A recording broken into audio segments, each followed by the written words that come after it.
एक लड़की गेम खेल रही थी, तभी एक जादुई क्यूब चोरी छुपे उसके पास आया और उसे हल्के से छू लिया। लड़की ने रुककर देखा कि उसके पास एक अजीब सा क्यूब रखा हुआ है। उसने क्यूब उठाकर उसे उलट पलट कर देखना शुरू कर दिया। थोड़ी देर में उसने पहली पीली साइड को पूरा कर दिया। लड़की को मजा आने लगा और उसने दूसरी साइड भी पूरी करने की कोशिश की, लेकिन जैसे ही वह दूसरी साइड बनाती, पहली वाली गड़बड़ हो जाती। बार बार असफल होने पर वह झुंझलाकर क्यूब को एक तरफ फेंक देती और फिर से गेम खेलने लगती। जादुई क्यूब उदास होकर वापस उसके पास आया।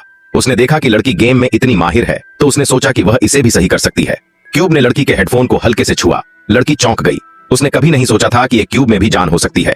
अब क्यूब ने लड़की के सामने अपनी मंशा साफ कर दी। वह उसके पैरों पर चढ़ गया और उससे विनती करने लगा कि उसे ठीक कर दे।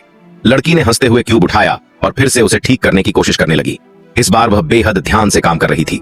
यहाँ तक कि जब मेट्रो का स्टेशन आने वाला था, तब भी वह पूरी तरह से क्यूब में डूबी हुई थी। लेकिन जैसे ही वह आखिरी स्टेप तक पहुंची, उसे समझ नहीं आ रहा था कि क्या करे। वह डर रही थी कि कहीं पहले किए हुए काम को फिर से न बिगाड़ दे। मेट्रो स्टेशन पहुंचने में सिर्फ 2 मिनट बचे थे।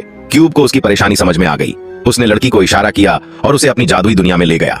वहां उसने क्यूब को हल करने का आखिरी तरीका लड़की को सिखाया, जैसे किसी को तरबूज काटना सिखाते हैं। अचानक लड़की को होश आया। अब उसके दिमाग में पूरी प्रक्रिया साफ थी। उसने जल्दी जल्दी क्यूब को घुमाया और स्टेशन आने से ठीक पहले उसे पूरा कर दिया। लड़की की आंखों में चमक थी। वह क्यूब को देखती रही मानो उससे कोई तारीफ की उम्मीद कर रही हो, लेकिन क्यूब बिल्कुल शांत था, जैसे उसमें अब जान न हो। थोड़ी निराश होकर लड़की ने क्यूब को सीट पर रख दिया और मेट्रो में चढ़ गई। तभी एक अधेड़ आदमी मेट्रो की तरफ दौड़ते हुए आया, लेकिन दरवाजा बंद हो गया। उसे देखकर क्यूब फिर से जिंदा हो गया। उसने अपनी जगह से छलांग लगाई और उस आदमी की मदद के लिए दौड़ पड़ा।